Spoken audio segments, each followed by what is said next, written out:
স্বপ্ন জড়িয়ে দাও অবুঝ কুসুম কলি রঙেতে রাঙিনা যদি মমতার রঙে তার রাঙিয়ে নাও হাত বাড়িয়ে দাও দু হাত বাড়িয়ে দাও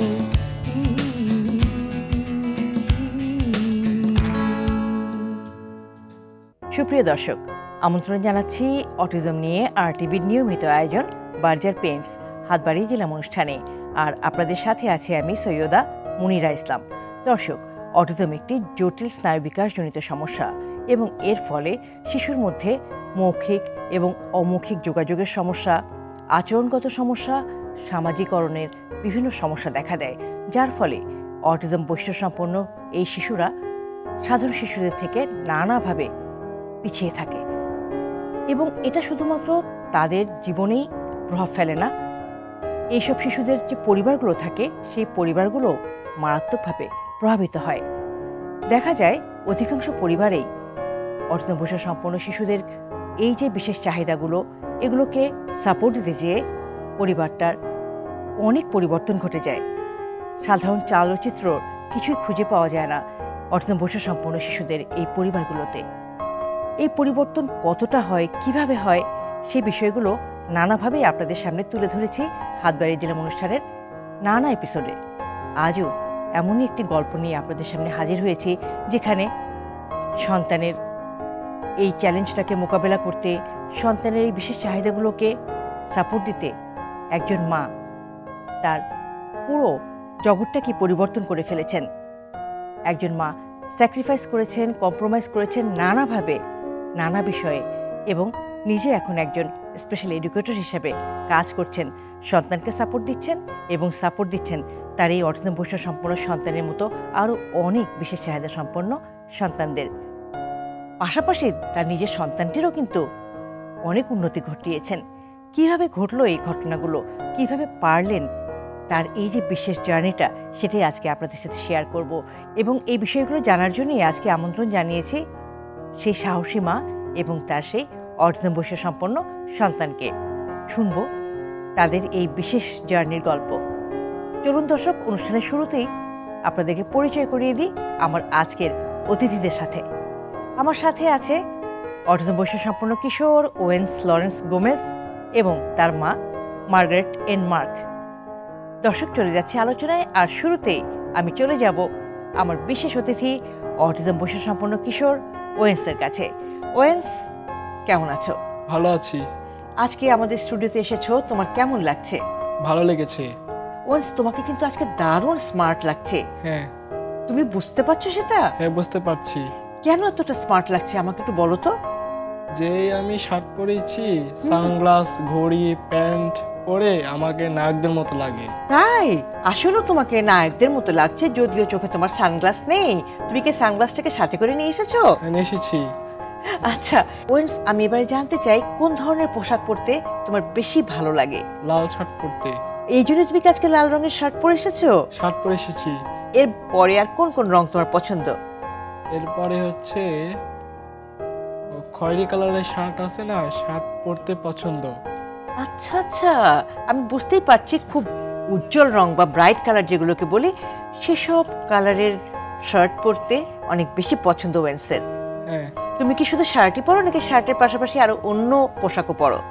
পায়জামা, শেরওয়ানি, পাঞ্জাবি পরি। পয়লা বৈশাখে হলুদ পাঞ্জাবি পরেছি। আচ্ছা, তুমি হলুদ পাঞ্জাবি পরে পয়লা বৈশাখে কোথায় ঘুরতে গেলে? ছবি আঁকতে গিয়েছিলাম। তাই নাকি? কোথায় ছবি আঁকতে গিয়েছিলে? শিশু একাডেমিতে। ও আচ্ছা, ওখানে কি ছবি এঁকেছো? জি, এঁকেছি। তুমি তো ছবি আঁকতে খুব পছন্দ করো, আমি কিন্তু সেটাও জানি। ইয়েস। কিসের ছবি আঁকো বলো তো তুমি? যে কোনো, যে পয়লা বৈশাখে যে ঘুরতে যায়, বেলুন উড়াচ্ছে, তারপরে মিষ্টি বিক্রি করে। তার মানে পয়লা বৈশাখে যে মেলাটা হয় সেই মেলার ছবি আঁকতে পছন্দ করো, তাই না? মেলা ছবি আঁকছি। বুঝতে পারছি আমি যে তুমি মেলার ছবি এঁকেছো পয়লা বৈশাখে যে মেলা হয়। দর্শক, এখন আমি চলে যাচ্ছি ওয়েন্সের মা মার্গারেট এন মার্কের কাছে। কেমন আছেন? জি, ভালো আছি। আজকে ছেলেকে নিয়ে হাত বাড়িয়ে দিলাম অনুষ্ঠানের এই বিশেষ আয়োজন এসেছেন, কেমন লাগছে আপনার কাছে? অনুভূতিটা জানতে চাচ্ছি। প্রথমত যখন আমি জানতে পারলাম যে ওয়েন্সকে নিয়ে আমি এখানে আসবই এবং ওয়েন্সের যে অবস্থা ছিল সেই জায়গাতে আমি তাকে ডেভেলপ করে যে এই জায়গাতে নিয়ে এসেছি, সেই যে গল্পটা আমি আজকে সবাইকে শোনাতে পারবো, তার জন্য আমি খুবই খুবই এক্সাইটেড। আমি ওয়েন্সের ছোটবেলার গল্পটা শুনতে চাই। 2009 সালে ওয়েন্সের জন্ম। তো 2.5 থেকে 3 বছরের আগে মোটামুটি নর্মাল ছিল, কিন্তু তার মধ্যেও আমার বাবা যে অনুমান করলেন যে ওর কোথাও একটা সমস্যা আছে। 2.5 থেকে 3 বছরের মধ্যে তার স্পিচ ছিল না, আচরণগত সমস্যা ছিল, অত্যন্ত হাইপার ছিল, আমাদের ঘরের সমস্ত ফার্নিচার মাথা দিয়ে এসে ভাঙতো। তারপর তাকে যখন 6 বছর বয়সে স্কুলে দেই, অন্যকে হিট করতো, স্থির হয়ে বসতো না। পরে আমরা তাকে ডায়াগনোসিসের জন্য আমরা সাইকোলজিস্টকে দেখাই। তিনি দেখলেন যে তার এএসডি এবং এডিএসডি দুটোই তার সমস্যা, যেহেতু সে অস্থির ছিল, মনোযোগের সমস্যা ছিল। তখন ওয়েন্সের বয়স কত? 6 বছর বয়সে করা হয়, মানে অ্যাসেসমেন্ট কমপ্লিট হয়। ইতিমধ্যে আমাদের কিন্তু ঘর কিন্তু প্রায় সবই ভাঙা, ফার্নিচার ভাঙা, টাইলস ভাঙা, দেয়াল, আমাদের দরজা এগুলো পর্যন্ত সব ভাঙা। ফার্নিচারের মধ্যে বিশেষ করে ফ্যানের মধ্যে কাপড় চোপড় থ্রো করতে করতে ফ্যানই আমাদের ছিল একটা, শেষ পর্যন্ত নষ্ট হতে হতে। তারপর আমি তাকে যখন স্পেশাল স্কুলে দিই 7-8 এরকম, কারণ ইতিমধ্যে আমরা নর্মাল স্কুলে দিয়েছিলাম, সেখানে তার দেরি হয়ে যাওয়াতে আমরা তাকে স্পেশাল স্কুলে দিই। সেখানে হচ্ছে 8 এরকম বয়স পড়ে, অ্যাভারেজে 8। সেখানে একটা জিনিস খুব চমৎকার ছিল যে এই যে আমাদের বাচ্চাদের এত আচরণগত সমস্যা, এটা কিন্তু নর্মাল স্কুলে গ্রহণযোগ্যতা ছিল না, কিন্তু স্পেশাল স্কুলগুলোতে এই যে আচরণগত সমস্যা এটার একটা গ্রহণযোগ্যতা ছিল। এবং আমরা মায়েরা সেখানে কিন্তু একটা মানসিক প্রশান্তি পেয়েছিলাম যে আপনার সন্তানকে সামলান। যখন ওয়েন্সকে নিয়ে এই জার্নিটা শুরু হলো, সে সময় আসলে সমাজ থেকে বা পরিবার থেকে কি ধরনের সাপোর্ট আপনি পেলেন? নেতিবাচক কি অভিজ্ঞতার সম্মুখীন হয়েছিলেন? আর পাশাপাশি ইতিবাচকও যদি কিছু থাকে আমাদের সাথে শেয়ার করবেন। স্কুলিংয়ের আগে আমরা কিন্তু অনেক মানসিক একটা সংকটে ছিলাম, আমাদের সামাজিক অনেক প্রেশার ছিল, যত ধরনের নেগেটিভ কথা ছিল, পাগল ছেলে, ওকে ঘরে রাখেন, ওকে বের করছেন কেন, এই ধরনের অনেক কটূক্তি কথা আমরা শুনেছি। বাড়িওয়ালা আঙ্কেল এবং তার পরিবার, সে আঙ্কেল আমাদেরকে এত সাপোর্ট দিয়েছে। আমি মনে করি ওয়েন্স যে ডেভেলপ করছে তার জন্য অনেক বড় একটা গুরুত্বপূর্ণ ভূমিকা রেখেছে আমাদের এই বাড়িওয়ালা আঙ্কেল, যিনি দেখেছেন যে তার ঘরের টাইলস ভাঙা, দরজা ভাঙা, ওয়ালে শুধু ড্রয়িং আর ড্রয়িং, তারপরেও তিনি তা সত্য এই ওয়েন্সের কথা চিন্তা করে উনি একটা মানসিক আমাদেরকে সাপোর্ট দিয়েছেন। আপনার এই বিশেষ পথ চলায় আপনার পাশে আপনি কাদেরকে পেলেন? ভাই বোন, তাদেরকে আমি পেয়েছি যারা আমার খুব কঠিন দুঃসময়, আমার পিতৃ এবং মাতৃ সমতুল্য 2 বড় ভাই বোন, তারা এখনও আমাকে এবং আমার সন্তানকে তাদের সন্তানের মতো লালন পালন করে যাচ্ছে এখন পর্যন্ত। আর এই জন্য আমি মনে করি যে আমার বাচ্চার এই ডেভেলপমেন্টের পিছনে আরেকটা গুরুত্বপূর্ণ ভূমিকা রেখেছে, এবং তাদের এই মানসিকতার জন্য আমি অন্যান্য বাচ্চাদের জন্য দুটি চিন্তা করার সুযোগ পাচ্ছি এখন পর্যন্ত। সেটাই, এই মার্গারেট কিভাবে নিজেকে এই অবস্থানে এনেছেন সেটা জানবো। তার আগে আমি একটু ওয়েন্সের সাথে কথা বলি।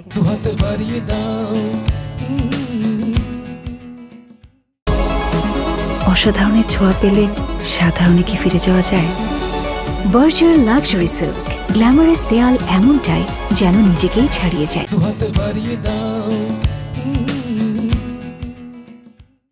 ওয়েন্স, তারপর বলো, তোমার বন্ধুদের কথা শুনতে চাই। তুমি তো একটা বিশেষ স্কুলে যাও, তাই না? হ্যাঁ। সেখানে কতজন বন্ধু আছে তোমার? আমার 2, জিয়ান, শিহাব, প্রতীক, আচ্ছা, 4 জনই আছি। এই 4 জন বন্ধু আছে তোমার। বন্ধুদের সাথে কিভাবে সময় কাটে এটা একটু জানবো এবার আমি। বল খেলি, দৌড় দেই, তারপর গান করি, ছবি আঁকি। সবই বন্ধুদের সাথে মিলে? কম্পিউটার টাইপ করি। সব বন্ধুদের সাথে মিলে মিলে একসাথে? জি। বাহ, তাহলে তো ওয়েন্সের একটা চমৎকার বন্ধু দল রয়েছে, এবং এই বন্ধুদের সাথে মিলে ওয়েন্স অনেক মজার কাজ করে, তাই না? হ্যাঁ। এই যে 4 জন বন্ধুর কথা বলেছো, তোমার বাসায় কি তারা আসে? তুমি কি তাদের বাসায় যাও? বাসায় যাই। বাসার আশেপাশে পাড়া প্রতিবেশী যারা আছে সেখান থেকে কোনো বন্ধু হয়নি তোমার? প্রতিবেশী বোনের সাথে খেলাধুলা করি, তোমাদের পাড়ায় যখন ছেলেরা খেলা করে, তারা যখন বিকালবেলা ফুটবল খেলে, ক্রিকেট খেলে, তোমার খেলতে ইচ্ছা করে না? ওই যে বাসায় বসে আমি খালি বাস চালাই, লেগুনা চালাই, রিক্সা চালাই। ও তাই? এগুলো তো খেলনা, এগুলো দিয়ে তো তোমাকে একা একা খেলতে হয়। এখানে কি কেউ তোমার সাথে খেলতে আসে? না। এই যে বাস চালাও, লেগুনা চালাও। খেলতে আসে না, আমি খালি ঢাকনা দিয়ে খালি হুইলার বানায় গাড়ি চালায় ঠাস করে। একা একা খেলতে হয়, তাই তো? হ্যাঁ, খেলতে হয়, কিন্তু জি। একটা বন্ধু যদি পাশে থাকতো এই সময়, এই খেলাতে তোমার সঙ্গী হতো, তোমার অনেক ভালো লাগতো না? ভালো লাগতো। তো পরিবারে কে কে আছে? পরিবারে মামা আছে, মাসি আছে, মা আছে, আমি আছি। কার সাথে ঘুরতে তোমার সবচেয়ে বেশি ভালো লাগে? মাসির সাথে ঘুরতে বেশি ভালো লাগে। আচ্ছা, কেন বেশি ভালো লাগে আমি একটু শুনি তো। মাসির সাথে আছে না, আমি যখন মেট্রো রেলে চড়ি, হ্যাঁ হ্যাঁ, মেট্রো রেলে চড়ে কোথায় নামি, আমরা যখন শাহবাগে নামি, নামার পরে স্টেশন থেকে নেমে, সেই থেকে নেমে রিক্সা নিয়ে আবার শিশু একাডেমিতে চলে যাই। তখন মাসি তোমার সাথে থাকে, তাই না? সাথে থাকে। কারণ মার তো অন্য ব্যস্ততা থাকে, সেই জন্য মা সময় দিতে পারে না। দিতে পারে না। আচ্ছা আচ্ছা ওয়েন্স, আজকে যে তুমি আরটিভির এই স্টুডিওতে আসলে, তুমি কিভাবে এসেছো আমি একটু জানতে চাই। শেয়ারপাড়া থেকে উঠলাম মেট্রো রেলে, মেট্রো রেলে উঠে নামলাম কারণ বাজারে, হাটটাতে আপনার এসে আরটিভি স্টুডিওতে আসছি। Very good. এই যে তুমি মেট্রো রেলে আসলে, এই মেট্রো রেলে ওঠার আগে তো বেশ কিছু কাজ করতে হয়, কার্ড পাঞ্চ করতে হয়, এগুলো আছে না? এগুলো কে করলো? মা? আমি করেছি, আমি পাঞ্চ করতে পারি। আমার একটা আচ্ছা। কার্ড থাকবে, বড় হয়ে আমি একটা কার্ড ব্যবস্থা করতে হবে, আচ্ছা আচ্ছা, মানিব্যাগের সঙ্গে রাখবো, আমি কার্ড হারাবো না। এই যে বিষয়টা আমার খুব ভালো লাগছে, তুমি নিজে কার্ড পাঞ্চ করে তুমি এসেছো, তাই না? হ্যাঁ। তার মানে তুমি পুরো প্রসেসটা জানো। প্রসেসটা জানি। তুমি কি আমাদের দর্শকদের উদ্দেশ্যে বলবে কিভাবে মেট্রো রেলে ওঠার আগে কাজগুলো করতে হয়, বা এই যে কার্ড পাঞ্চ করার যে প্রসিডিওর আছে, প্রক্রিয়াটা আছে, এই প্রক্রিয়াটা সম্পর্কে তুমি কি জানাবে দর্শকদেরকে? জানাতে পারি। বলো তো। আমরা যখন মেট্রো রেলে করে কোথায় যাই, আমরা এখন রিডিং পড়ে যাই। কোনো সারাপাড়া, বিজয় সরণি, সারাপাড়া, কাজীপাড়া, উত্তর দক্ষিণ, উত্তর দিয়াবাড়ি, আচ্ছা মেট্রো রেলে যেতে পারে সবকিছুতে। সেখানে আমি যখন মেট্রো রেলে উঠবো, তার আগে আমাকে কি করতে হবে? এই যে হাত ধরে এভাবে পাঞ্চ করতে হয়। আচ্ছা, তারপর? পাঞ্চ করে স্কেলেটর উঠতে হয়, স্কেলেটর উঠে মেট্রো রেল স্টেশনে দাঁড়াতে হয়, দাঁড়ালে ট্রেনের জন্য অপেক্ষা করতে হয়, অপেক্ষা করলে ট্রেন চলে আসে। ও দারুণ! দর্শক আপনারা দেখেছেন কি চমৎকার করে স্টেপ বাই স্টেপ সে বলে গেল যে কোনটার পরে কোনটা করতে হবে এবং কিভাবে মেট্রো রেলে ট্রাভেল করতে হবে। এর মাঝে কিন্তু সে আরও একটা কথা বলে ফেলেছে, আরও একটা বিষয় জানিয়ে ফেলেছে আমাদেরকে, যে শেওড়াপাড়া থেকে যদি শাহবাগ যেতে হয় তাহলে মেট্রো রেলটা কোন কোন স্টেশনে থামে, তাই না ওয়েন্স? জি, তুমি সব বলতে পারো? হ্যাঁ বলতে পারি। যে কোন ঢাকা বিশ্ববিদ্যালয় স্টপিস আছে, স্টপিসে মেট্রো রেল থামে, ট্রেন থামে। চমৎকার! আমি কিন্তু মানে অভিভূত হচ্ছি, আমি মুগ্ধ হয়ে শুনছি ওয়েন্সের কথা। আমার আরো অনেক কিছু জানতে ইচ্ছা করছে, তবে এখন আমি চলে যাব ওয়েন্সের মায়ের কাছে, কারণ আমি একটা বিষয় সম্পর্কে জানতে চাই যে বিষয়টা ওয়েন্সের কাছ থেকে এখনো পাইনি। মার্গারেট, আপনার ছেলে তো অনেক কথা বললো, পরিবারে কে কে আছে সবার কথা বললো, কার সাথে ঘুরতে পছন্দ করে, মাসির সাথে ঘুরতে পছন্দ করে সেটাও বললো, কিন্তু সে বাবার কথাটা একবারও আসেনি। ওয়েন্সের বাবার সম্পর্কে জানতে চাই এবার। অ্যাকচুয়ালি আমাদের মধ্যে দাম্পত্য সমস্যার জন্য 2013 সাল থেকে আমরা যে যার মতো করে আলাদা হয়ে যাই।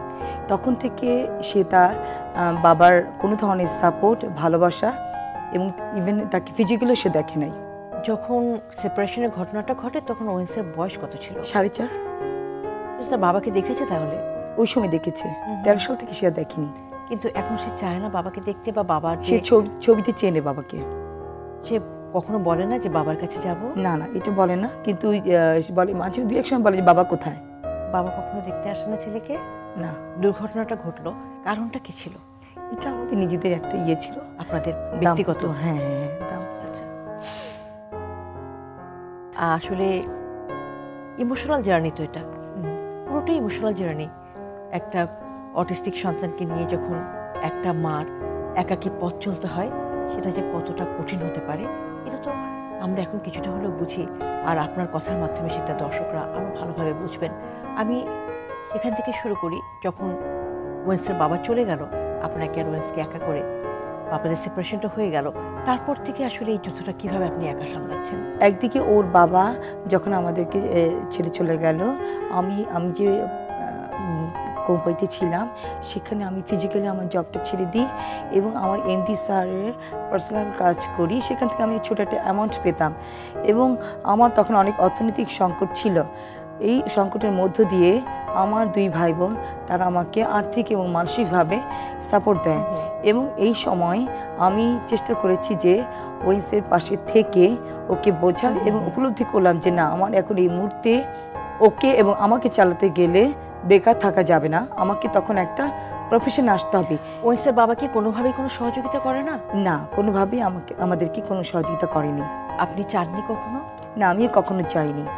কিন্তু সন্তানটা তো তার বাবারও, তাই না? সেই হিসাবে কিন্তু বাবার একটা দায়িত্ব রয়ে যায়।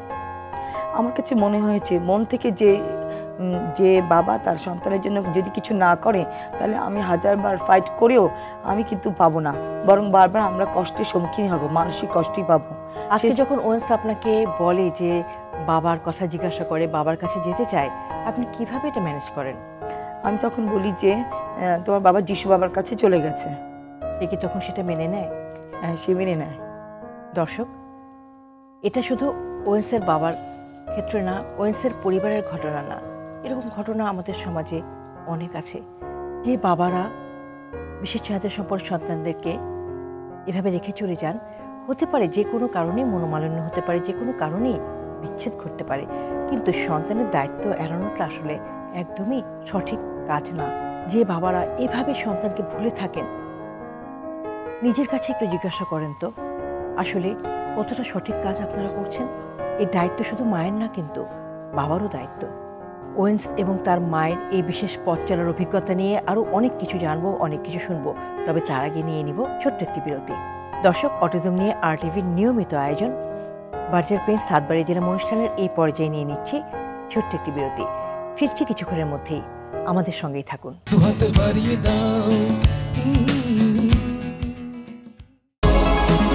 অসাধারণের ছোঁয়া পেলে সাধারণে কি ফিরে যাওয়া যায়?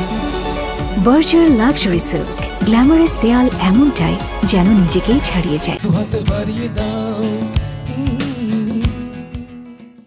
দর্শক, বিরতি শেষে আবারও স্বাগত জানাচ্ছি অটিজম নিয়ে RTVর নিয়মিত আয়োজন বার্জার পেন্টস হাতবাড়ি জেলা অনুষ্ঠানে, আর আপনাদের সাথে আছি আমি সৈয়দা মুনিরা ইসলাম। দর্শক, আজ আমরা শুনছি অটিজম বৈশিষ্ট্য সম্পন্ন কিশোর ওয়েন্স এবং তার মা মার্গারেট এন মার্কের এই বিশেষ পথ চলার অভিজ্ঞতার কথা। ফিরে যাচ্ছি আলোচনায়। ওয়েন্স, তুমি আমাকে বললে তুমি হিরো হতে চাও। এই হিরো হওয়ার জন্য ওয়েন্স আসলে কিভাবে নিজেকে প্রস্তুত করছে? আমি যখন হিরো প্রস্তুতির জন্য আমি অভিনয় করতে পারি। তাই নাকি? অভিনয় করতে পারি, অভিনয় করে নিজেকে রক্ষা করি।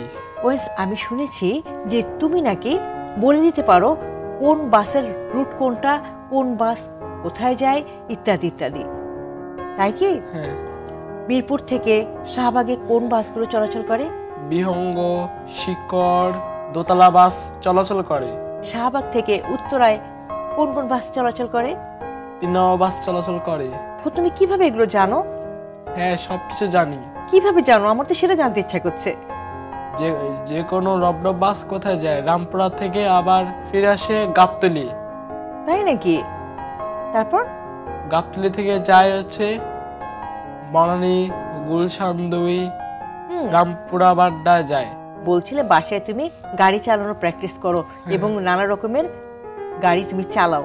চালাই। এগুলো কি খেলনা গাড়ি? না না না না, এটা হচ্ছে হলো ওই যে ঢাকনা দিয়ে হুইলার দেওয়া একটা গাড়ি, এটা চালাই। তোমার অনেক ভালো লাগে গাড়ি চালাতে? হ্যাঁ, ভালো লাগে। তাহলে তো গাড়ি চালানোটা শিখতে হবে, তাই না? আমি যখন বাসা বসে হেল্পারি করি। তুমি হেল্পারিও করো? আমি ডিউটি করে হেল্পারি করি। হেল্পাররা কিভাবে কাজ করে তুমি বলতে পারো? ওই সিগনেচার করে বাসে ডিউটি রেখে রাখে। আর যখন হেল্পাররা প্যাসেঞ্জার তোলে গাড়িতে তখন কি করে? গুলশান 2, রামপুরা বাড্ডা, বড়শ্রী।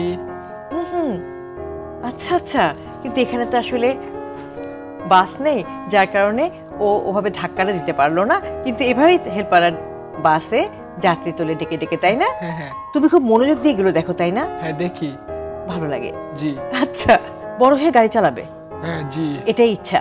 হ্যাঁ ঠিক আছে, তাহলে এখন থেকে ভালো করে পড়াশোনা করতে হবে, তারপর ট্রেনিং নিয়ে তুমি আসলে সত্যি সত্যি গাড়ি চালাতে পারবে। হ্যাঁ আচ্ছা, এর বাইরে ওয়েন স্যার কি করে? তুমি তো স্কুলে যাও আমি জানি, হ্যাঁ জি, কোন ক্লাসে পড়ছো তুমি? আমি ক্লাস 3-তে পড়ি। এই পড়াশোনার পাশাপাশি আর কি করছে ওয়েন্স? কম্পিউটার কাজ করি। তাই নাকি? কি কি কাজ করো তুমি কম্পিউটারে? কম্পিউটারে গ্রাফিক্সের কাজ, তারপরে ওই যে মিউজিকের সাউন্ডটা এটা দেখি। হুম, আর ওই যে গ্রাফিক্স আছে না, কালারফুল সবুজ টাইপের, লাল নীল সবুজ, অনেকটা গ্রাফিক্সের কাজ থাকে, সে আমি গ্রাফিক্সের কাজ দেখি তুমি ছোটবেলা। কারো কাছ থেকে শিখেছো এটা? আর শিখেছি, ওই যে ইউটিউবে শিখছি, কম্পিউটারে শিখছি। ও আচ্ছা, তুমি ইউটিউব দেখে দেখে এগুলো শিখছো? হ্যাঁ শিখছি, বাহ, ওই যে দারুণ তো। গান গাচ্ছি। ও তুমি গান গাও? ওই যে অডিশনে যাই, গানের অডিশন দেই। তার মানে ওয়েন্স গানও গাইতে পছন্দ করে? হ্যাঁ পছন্দ করি। এর বাইরে আর কি কি করে? ছবি আঁকি, খেলাধুলা করি। কিসের ছবি আঁকো? জনগণ ছবি আঁকি, বাস ছবি আঁকি, গাড়ি ছবি আঁকি, ট্রেনের ছবি আঁকি, মেট্রো রেল যায় না, মেট্রো রেলের ছবি আঁকি। আচ্ছা, যে তুমি ছবি আঁকো, ছবি আঁকা কি তুমি কোথাও শিখেছো? আর শিখেছি, ওই যে তানিয়া মিসে আমাকে শিখাই দেয়। এই ছবি এঁকে তুমি পুরস্কার পেয়েছো কোনো? আর অনেক পুরস্কার পেয়েছি। ছবি এঁকে তুমি অনেক পুরস্কার পেয়েছো? জি পেয়েছি। তোমাকে অনেক অনেক অভিনন্দন। আচ্ছা ওয়েন্স, তোমার হেয়ার কাটটা খুব স্পেশাল টাইপের। আমি দেখতে পাচ্ছি যে মাথার দুপাশেই হেয়ার কাটটা দিয়েছো তুমি, যে হেয়ার কাটটার মধ্যে একটা নতুনত্ব আছে, একটা ডিজাইন আছে। এটা কি সবসময় তুমি এভাবে হেয়ার কাট দাও? হেয়ার কাট দেই। কেন? নায়কদের মতো করে? নায়কদের মতো করে। ভবিষ্যতে একজন নায়ক পাচ্ছে, নায়কের নাম কি হবে? ওয়েন্স। ওয়েন্স। এবং এইভাবে তুমি নিজেকে তৈরি করতে থাকো, হ্যাঁ হ্যাঁ, যাতে তোমার স্বপ্নটা তুমি পূরণ করতে পারো। হ্যাঁ। কেমন? মা কি চায়? মা ওই যে আমার শুকনো দিদি নায়িকা হতে চায়। ঠিক আছে, আবারও ফিরবো তোমার কাছে, ওয়েন্স। চলে যাচ্ছি মায়ের কাছে। মার্গারেট, এই যে ছেলে বলছে সে নায়ক হতে চায়, আপনি এই বিষয়টা নিয়ে কি ভাবেন? সে যখন সানগ্লাস, ঘড়ি এবং কালারফুল ড্রেস পরে, তখন আমি তাকে সবসময় বলি যে ওয়েন্স, তোমাকে তো নায়কের মতো লাগছে। আর যারা নায়ক তারা তো অনেক সুন্দর করে কথা বলে, গান করে, ছবি আঁকে এবং তাদেরকে সবাই খুব ভালোবাসে। তাহলে তুমি তো সবসময় নায়ক কি হবা, তাই না? মানে তখন থেকে তার মধ্যে একটা নায়ক নায়ক ভাব জেগেছে। তাহলে আমরা বুঝতেই পারছি যে ছেলের এই পছন্দটাকে আপনি প্রায়োরিটি দেন। আমি বুঝতে পারছিলাম যে মাঝে মাঝে এটাকে রিইনফোর্সমেন্ট হিসেবেও কাজ করে। জি, আজকে মার্গারেট এন মার্ক যখন একজন স্পেশাল এডুকেটর, এই জার্নিটা সম্পর্কে জানবো যে কখন আপনি সিদ্ধান্ত নিলেন যে আপনার প্রফেশনটাকে আপনি বদলে ফেলবেন, আপনার ট্র্যাকটাকে আপনি চেঞ্জ করে আপনি নিজেকে এরকম একটা পর্যায়ে নিয়ে আসবেন। আমি যখন জব ছেড়ে ওর পিছনে থাকা শুরু করলাম, তখন আমি উপলব্ধি করলাম যে আমার নিজেরও একটা প্রফেশন থাকতে হবে। এমন একটি প্রফেশন বাছাই করব যেখানে আমি সবসময় ওয়েন্সের সঙ্গে থাকবো, ওর বিষয়গুলো সম্পর্কে আমি সবসময় জ্ঞাত থাকবো। এই জন্য আমি যেটা করলাম যে 2019 সালে আমি বিএসএড এর জন্য অ্যাপ্লাই করি। আচ্ছা, করে বিএসএড কমপ্লিট করি এবং 2021 সালে আমি এমএসএড এর জন্য অ্যাপ্লাই করে এমএসএড কমপ্লিট করি এবং বর্তমানে আমি এখন স্পেশাল এডুকেটর হয়ে জব করছি এবং এর মাধ্যমে আমি কিন্তু ওর বিভিন্ন প্রোগ্রামগুলো সম্পর্কে জানতে পারি, ওকে অংশগ্রহণ করাতে পারি এবং ওর যে দক্ষতাগুলো আছে সেগুলো আমি মূল্যায়ন করতে পারি এবং সেই অনুযায়ী ওকে আমি প্রশিক্ষণ দেওয়ার একটা চেষ্টা করি সবসময়। মার্গারেট, আপনার এই জার্নিটা শুনতে শুনতে আমার কাছে মনে হচ্ছিল যে অসম্ভব সাহসী একজন মা আপনি। নইলে পারে এত প্রতিকূলতা মোকাবেলা করে আজকে এই শক্ত অবস্থানে নিজেকে নিয়ে আসতে পারতেন না। এর পরবর্তীতে ছেলেকে আপনি কোথায় দেখতে চান? আমাদের অটিজম বাচ্চাদের জন্য যে ইনক্লুসিভ এডুকেশনের ব্যবস্থা করেছে সরকার, আমি আমার মূল লক্ষ্য হচ্ছে যে ওকে আমি একটা প্রপার এডুকেশন দেওয়ার চেষ্টা করব এবং এডুকেশন দিয়ে ওর জন্য যে জবটা প্রযোজ্য সেই জবে আমি অ্যাপ্লাই করব এবং সেই জবের যদি কোনো ব্যবস্থা না থাকে আমি চেষ্টা করব যে সরকারিভাবে বিভিন্নভাবে আবেদন করে এই জায়গায় ওদের জন্য একটা কর্মসংস্থানের জন্য ব্যবস্থা করা হয় ওদের যোগ্যতা অনুযায়ী। আমি সেটারই চেষ্টা করব এবং আমার লক্ষ্য হচ্ছে যে আমার সন্তান একদিন জব করবে, নিজে ইনকাম করবে এবং সে পরিবারকে সাপোর্ট করবে এবং সমাজকে সাপোর্ট করবে এবং সে রাষ্ট্রের একজন গুরুত্বপূর্ণ নাগরিক হিসেবে নিজেকে তৈরি করবে। চমৎকার। এতক্ষণ তো আমি ওয়েন্সের অনেক অর্জনের কথা শুনলাম। সে ছবি আঁকে, চমৎকার ছবি আঁকে পুরস্কার পেয়েছে। ওর অর্জনগুলো আপনি যদি একটু বিস্তারিত বলতেন ওয়েন্সের অর্জনগুলোর ব্যাপারে। ওয়েন্সের আসলে অনেক অর্জন আছে। 2017 সালে সে জাতীয় পর্যায়ে গান করে, 2018 সালে সে জাতীয় পর্যায়ে গান করে, RTV থেকে সে ছবি এঁকে সেকেন্ড হয়, 2019 সালে সে জাতীয় পর্যায়ে মার্চ পাস্টে অংশগ্রহণ করে, 20 সালে করোনার জন্য সব কিছু স্টপ ছিল, 21 সালে সে NDT ট্রাস্ট থেকে রচনা প্রতিযোগিতায় থার্ড হয়। আছি একটি প্রতিষ্ঠান আছে, সেখান থেকে সে ছবি এঁকে প্রথম স্থান অর্জন করে। 2023 সালে সে এশিয়া প্যাসিফিক স্কাউট জাম্বুরিতে অংশগ্রহণ করে। 2023 সালে সে জাতীয় পর্যায়ে গান করে জাতীয় প্রতিবন্ধী দিবস উপলক্ষে এবং অটিজম দিবস উপলক্ষে, এবং 2024 সালে সে জাতীয় পর্যায়ে অটিজম দিবস উপলক্ষে গান করেছে এবং সে শিশু একাডেমি থেকে 2বার পুরস্কার পেয়েছে। আপনার অটিজম বৈশিষ্ট্য সম্পন্ন সন্তানের এই সফলতাগুলো আপনাকে কতটা আনন্দ দেয়? আমাকে এতটাই আনন্দিত করে যে আমি আরও উৎসাহিত হই, ওর যেখানে আরও বেশি ডেভেলপ করা দরকার সেখানে যেন আমি আরও বেশি মনোযোগী হই, আরও বেশি যেখানে যা আমার প্রশিক্ষণের ব্যবস্থা করার প্রয়োজন আমি সেখানে যেন আরও বেশি তৎপর হই, সেটাই আমাকে আরও বেশি উৎসাহিত করে। দর্শক, মার্গারেট এন মার্ক আমাদের ওয়েন্সের সুপার মম, সে যে কথাগুলো আজকে বলেছে এটা কিন্তু আসলেই সঠিক, যে চেষ্টা করতে হবে। সন্তানের জন্য চেষ্টা না করলে তো কোনোভাবেই সম্ভব না অভিষ্ট লক্ষ্যে পৌঁছানো। দর্শক, আসুন আমরা সবাই পাশে এসে দাঁড়াই ওয়েন্স এবং ওয়েন্সের মতো অটিজম বৈশিষ্ট্য সম্পন্ন যে মানুষগুলো আমাদের সমাজে রয়েছে তাদের পাশে, এবং তাদের এগিয়ে যাওয়াটাকে সহজতর করে দিই। এই প্রত্যাশা আজকের মতো এখানেই শেষ করছি। অটিজম নিয়ে RTVর নিয়মিত আয়োজন বার্জার পেন্টস হাত বাড়িয়ে দিলাম অনুষ্ঠান। তবে যাবার আগে ওয়েন্সের গান শুনবো।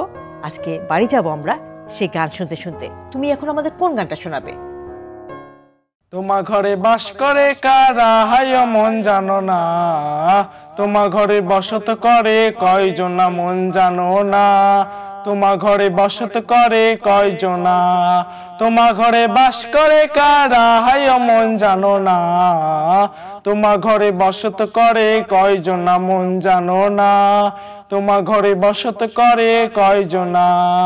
একজনে ছবি আঁকে এক মনে ও হই মন, আরেকজনে বসে বসে রং মাখে ও হই মন। একজনে ছবি আঁকে এক মনে ও হই মন, আরেকজনে বসে বসে রং মাখে ও হই আবার সেই ছবি খান নষ্ট করে কোনজনা কোনজনা। তোমার ঘরে বসত করে কয়জনা মন জানো না, তোমার ঘরে বসত করে কয়জনা, তোমার ঘরে বাস করে কারা হায় মন জানো না, তোমার ঘরে বসত করে কয়জনা মন জানো না, তোমার ঘরে বসত করে কয়জনা। একজনে সুর তোলে একতারে ও হই মন, আরেকজনে মন্দিরাতে তাল তোলে ও হই মন। একজনে সুর তোলে একতারে ও হই মন, আরেকজনে মন্দিরাতে তাল তোলে ও হই আবার বেসুরা সুর ধরে দেখো কোনজনা কোনজনা, সেই বেসুরা সুর ধরে দেখো কোনজনা কোনজনা। তোমার ঘরে বসত করে কয়জনা মন জানো না,